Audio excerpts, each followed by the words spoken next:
Ok, số đây này tụi ngọcគ្នា ជួបគ្នាសាជាថ្មីហើយនៅក្នុងវីដេអូនេះអ្នកទាំងអស់គ្នាខ្ញុំនឹងចែករំលែកអ្នកទាំងអស់គ្នាអំពីស្រៈអូខេស្រៈអូក៏ប៉ុន្តែសំឡេងរបស់វាគឺសំឡេងអអូខេអូក៏ប៉ុន្តែសំឡេងអខេអញ្ចឹង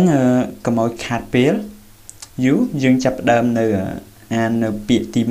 1ពាក្យទី1យើងអានថា other other other អូខេ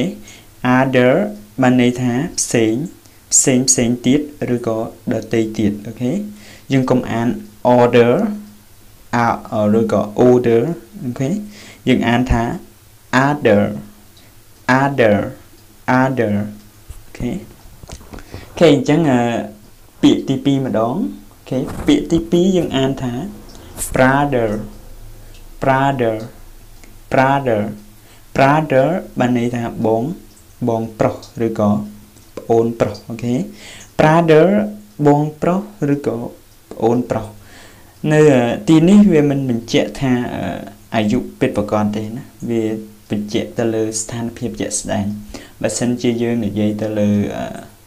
brother ម្នាក់ដែល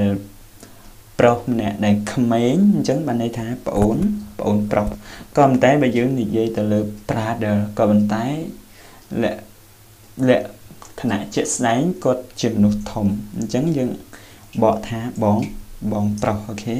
វាអត់បញ្ជាក់អាយុច្បាស់ទេណា brother or sister អីហ្នឹងអូខេអញ្ចឹងពាក្យទី3ម្ដងពាក្យទី3យើងអានថា mother mother mother mother បានន័យថាម្ដាយអូខេម្ដាយអញ្ចឹងពាក្យទី4ម្ដងពាក្យទី4យើងអានថាson son son son son ហ្នឹងបានន័យថាកូនប្រុសអូខេ son អូខេពាក្យទី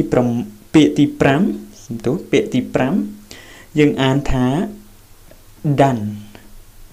done done done ហ្នឹងបានន័យថារួចរាល់ហើយអូខេ well done អូខេ well done អូខេ done done ហ្នឹង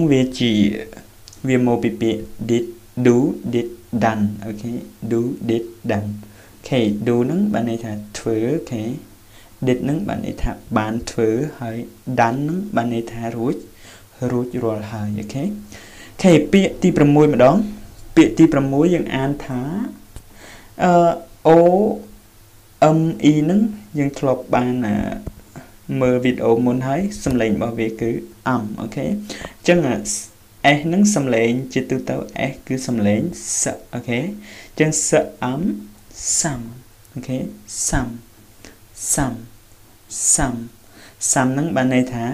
ខ្លះអូខេ some people អូខេមនុស្សខ្លះអញ្ចឹង some អូខេអញ្ចឹងពាក្យទី7យើងមើលទៅលើ i n អញ្ចឹង i n នៅទីនេះគឺសំឡេងរបស់វាគឺ short អូខេ short i អញ្ចឹង short i សំឡេងរបស់វាគឺ i អញ្ចឹង i ណា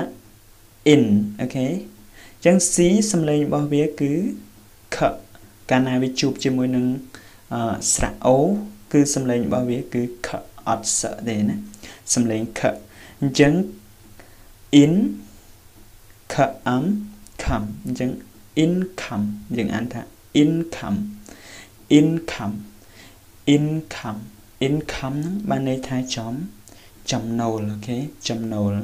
ដូចជាលុយដូចជាអីណាគេថា income អូខេអញ្ចឹងវីដេអូនេះរាងខ្លីបន្តិចក៏ប៉ុន្តែខ្ញុំសង្ឃឹមថាអ្នកទាំងអស់គ្នានឹងពេញចិត្តហើយនឹងទទួលបានចំណេះដឹងមួយផ្នែកពីអូខេអញ្ចឹងសូមអរគុណសម្រាប់ការតាមដានហើយយើងនឹងជួបគ្នានៅវីដេអូជាបន្តទៀតអូខេអញ្ចឹងបាយ